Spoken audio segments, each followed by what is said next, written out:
और कैसे ये खतरा दूर हो? वाह, बहुत अच्छी बात बोल रही है, बहुत अच्छी बात बोली भैया। सनातन धर्म को अपने हिंदुओं के जयचंदों से ही खतरा है। जो हिंदुओं में ही जयचंद है ना, हमें उनसे खतरा है।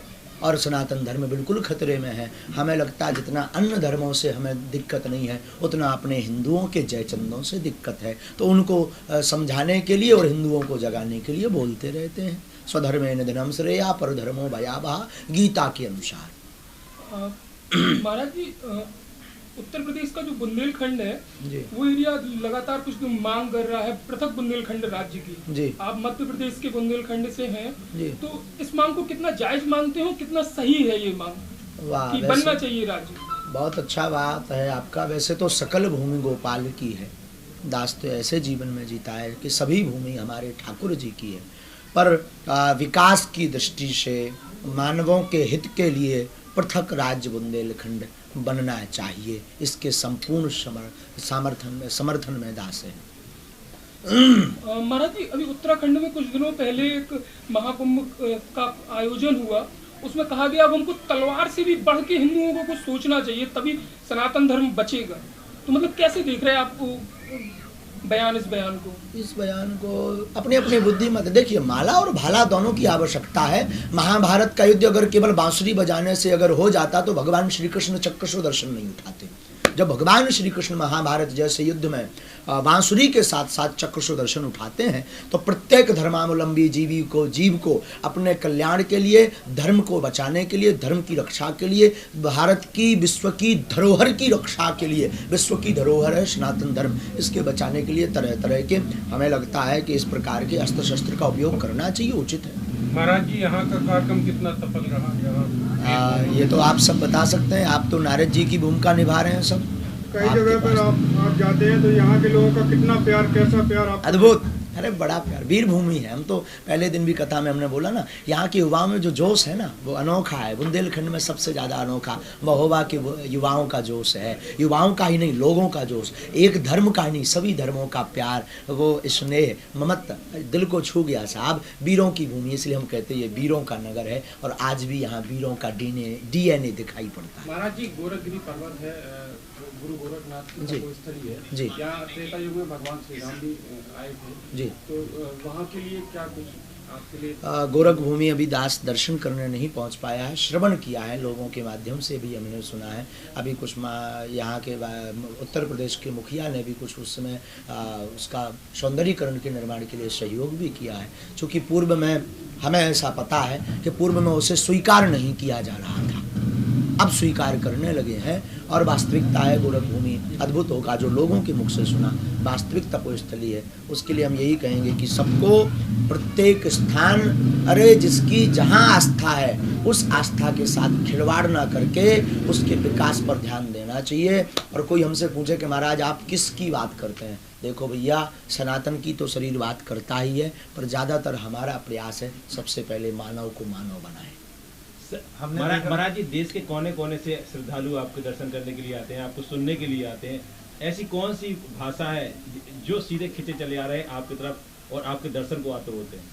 ऐसी कोई भाषा नहीं है, तो कथा का महिमा है। ये बागेश्वर बालाजी की महिमा है, बागेश्वर बालाजी की दिव्य शक्तियों की महिमा है। इंसान की कभी महिमा नहीं हुई और इंसान कभी भगवान नहीं हो सकता। इंसान सदैव इंसान रहेगा। ये जो भी महिमा है पूज्यपात सन्यासी बाबा की और दादा गुरु जी की और बागेश्वर बालाजी की महिमा है, जिस कारण से लोग खिंचे चले आते हैं। और भला खिंचे भी क्यों ना, जिन हनुमान जी के लिए लिखा चारों युग परिताप तुम्हारा है, प्रसिद्ध जगत उजियारा, तो भला कलयुग में उन्हें कौन ना मानेगा, कौन उनकी कृपा को प्राप्त करने के लिए ललायत ना होगा। मैं आपके धाम में गया हूँ, वहाँ दर्शन भी किए हैं, मैं 3 बार गया हूँ। वहाँ कई धर्म के, कई समुदाय के लोग वहाँ आते हैं। आज भी मेरे पास कई लोगों के फोन है कि हम महाराज जी से मिलना चाहते हैं। वो अपने कष्ट थे लोगों के, वो कैसी कृपा है कि लोगों के कष्ट आपसे मिलकर ही दूर जाते हैं। भैया दुख का कोई धर्म नहीं होता और कृपा करने का भी कोई धर्म नहीं है। कृपा सब पर होती है।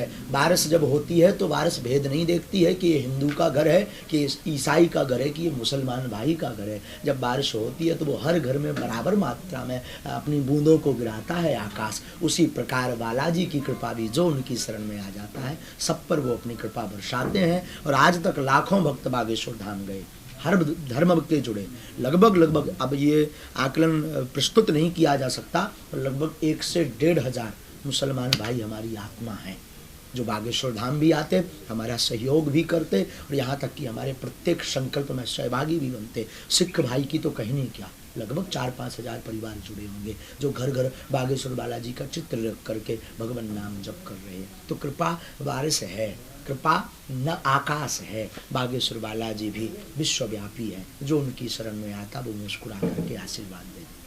हमारी बहुत कम उम्र में ही आप सनातन धर्म की सेवा में निकाला है जी। इस समय लोग अपना वैवाहिक और अन्य जीवन व्यतीत करते हैं, ऐसे में आप सेवाएं दे रहे हैं जी। क्यों आपको लगा कि नहीं हमें ये करना चाहिए, लोगों को जागरूक करना चाहिए? ये चुनता तो परमात्मा है, पर ये परंपरांग अंतर्गत है। हमें तो इसीलिए लगा कि शायद इसकी आवश्यकता है। अन्य मार्ग भी चुन सकते थे, परंतु सनातन मार्ग में हमें लगता हमारे जैसे युवाओं की हमें लगता है कि बहुत लोगों को आना चाहिए। बहुत भीड़ है संसार में, तो बहुत भीड़ को संभालने के लिए बहुत लोगों को आना चाहिए। हमने तो अपनी गुरु आज्ञा से चुना है, गुरु जी ने हमें आज्ञा दी आपको ये कार्य करना है। अवस्था हमारी 11 साल की थी, बिना विचार किए हम आज भी चल रहे हैं। गुरु जी जाने और वो जाने।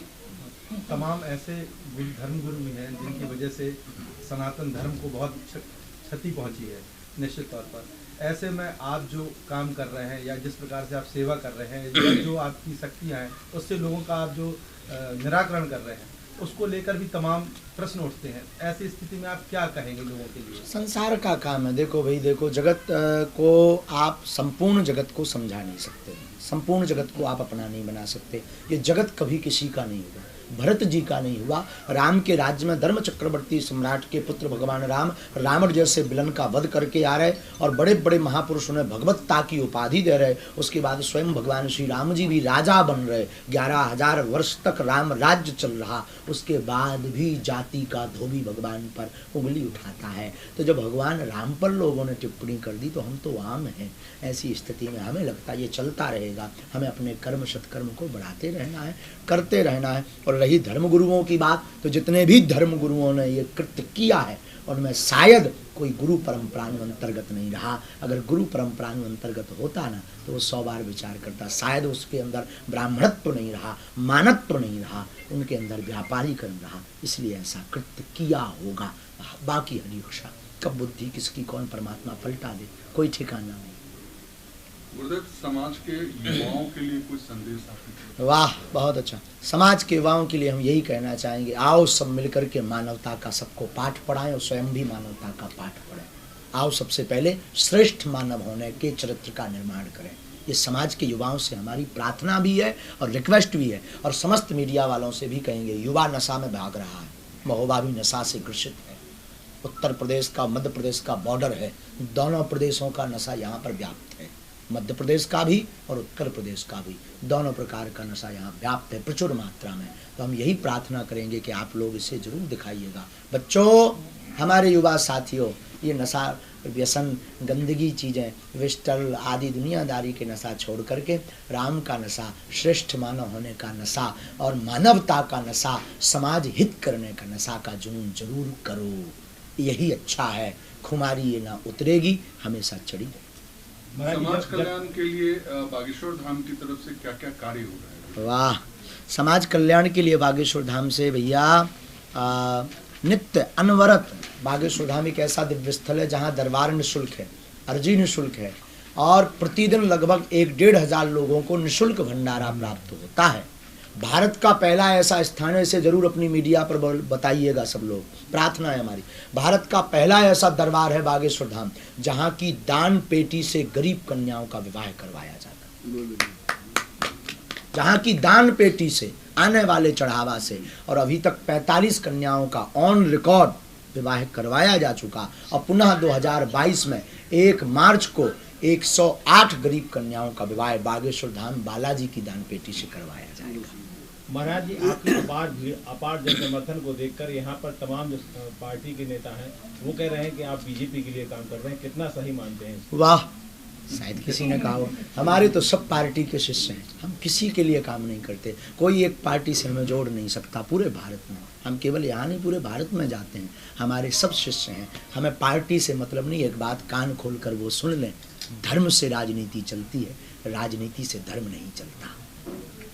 महाराज जी, अभी आपने कहा कि सनातन धर्म को जयचंद्रों से खतरा है, हाँ। तो वो कौन से जयचंद्र हैं जिन्हें आपने चिन्हित किया है, वो कौन? हमने बहुत बड़े बुद्धिजीवी से आपने बड़ा सुंदर तर्क निकाला है श्रीमान जी। हमने जयचंद चुने नहीं हैं, वो जयचंद स्वतः दिखाई पड़ते हैं जो धर्म का चोला ओढ़ करके मानवता को और सनातन को कुचल करके अपना स्वार्थ सिद्ध कर रहे हैं। चाहे वो राजनेता हो, चाहे वो धर्मगुरु हो, चाहे वो बरगंदी फिल्म बनाने वाले, मूवी बनाने वाले ये हिटलर हों, वो जयचंद है हमारी दृष्टि में। और हम जयचंद असली में अगर कोई हमसे पूछे तो ये फिल्म वाले हैं, धूमकेतु, जो गंदी मूवी बना करके हमारे युवाओं को बहका रहे नशा की तरफ, वेश्यावृत्ति की तरफ, व मर्डर किडनैप करने की तरफ। ये जयचंद असली हैं, हमारे भारत के गंदी मूवी बनाने वाले लोग। गंदी मूवी बनाने वाले, शब्द पर ध्यान दें, गंदी मूवी बनाने वाले, जिससे समाज का अहित हो रहा, जिससे धर्म का अहित हो रहा, वो जयचंद है हमारी दृष्टि। नहीं तो हमारी सरकार ने इसको छूट दी है, इस गंदी मूवी को देखने के लिए। जो नेट चालू किया है, जो गलत साइटें भारत में चलाई जा रही हैं, बिल्कुल, तो उस गलत साइटों की वजह से युवा जो गंदी फिल्में देखते हैं, गलत चीज़ें देखते हैं, तो इस पर आप सरकार को क्या? सरकार से यही कहेंगे कि सरकार को कई बार हमने प्रार्थना की, हमारी बात सरकार का पता नहीं कब तक पहुंचेगी, भगवान जाने उनके कानों में मशीन कब पहुंचेगी, ईश्वर जाने। हमने कई बार सरकार से प्रार्थना की, फिल्म सेंसर बोर्ड भी ऐसी फिल्मों पर बैन करे कि जिस फिल्म से किसी धर्म की भावना को ठेस पहुंचे, जिस फिल्म से गंदे कृत्य होने की संभावना बढ़े, जिस फिल्म से बियर की पार्टियां दिखाई जाएं, वो फिल्मों के सीन काटे जाएं।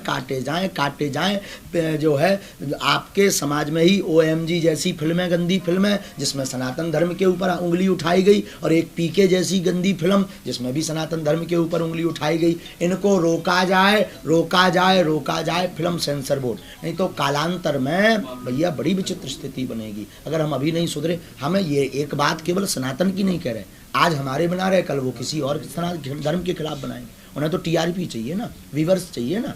अगर हम नहीं जगेंगे तो कौन जगेगा? हम नहीं बोलेंगे तो कौन बोलेगा? कौन ठेकेदार है बोलने का?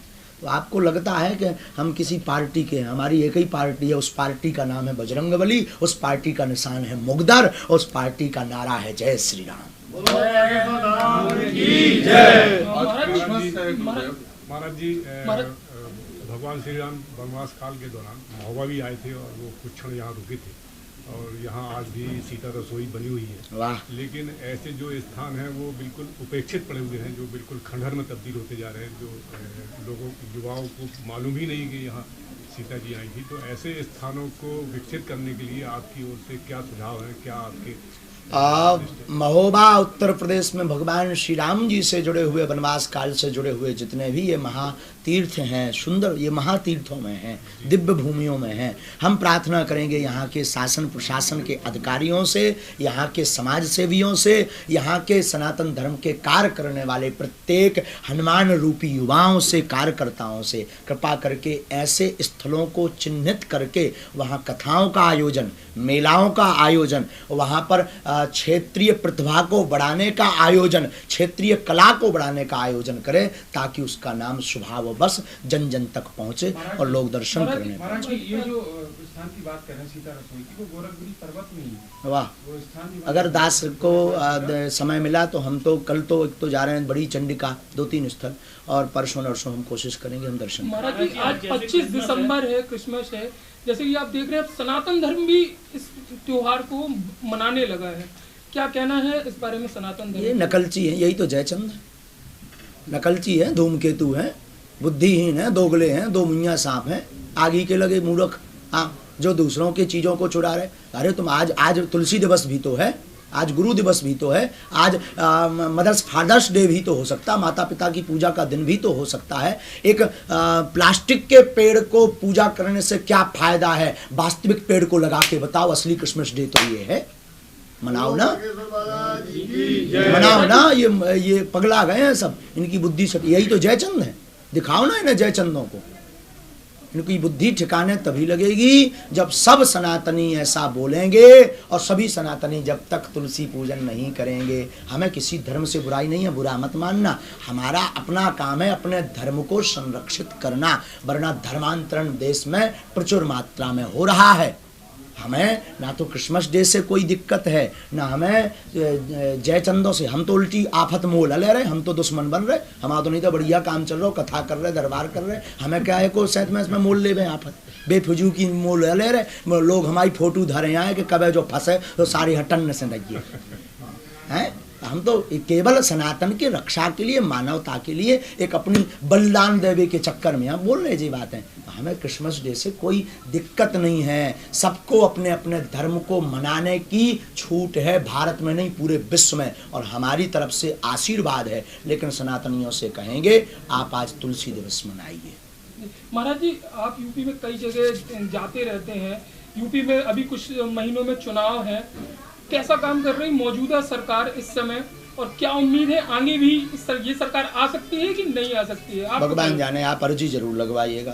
राजनीति से रास का कोई दूर दूर तक कोई मतलब, और हम एमपी में रहते हैं, यूपी का हमें पता है। महाराज जी, तमाम प्रयास के बाद भक्तों के लिए आपका अगला पड़ाव टीकमगढ़ में होने वाला है, बुंदेलखंड के ही, तो कितना लाभकारी हो, कितनी अगला पड़ाव मतलब आपकी जो कथा का है वो टीकमगढ़ में मध्य प्रदेश में तो वहाँ कितनी संख्या भक्त पहुँचे, कितना लाभ हो? अरे टीकमगढ़ में तो हमारा परिवार है, टीकमगढ़ तो हमारा क्षेत्र है, देखना वहाँ पर हुजूम जुड़ेगा, लाखों का। महाराज जी, तमाम प्रयास के बाद भी गौशालाओं में गौवंशों की स्थिति बहुत खराब है, इसे बुंदेलखंड की बदहाली से जोड़ के लोग देखते हैं, क्या कहेंगे? गौवंश बुंदेलखंड की बदहाली है, भारत की बदहाली है, भारत की आर्थिक स्थिति गिरने का मूल कारण है गौ माता को रोड पर फिराना। गौ माता को बचाना है तो गौशाला नहीं हो पाए, एक हिंदू एक गाय।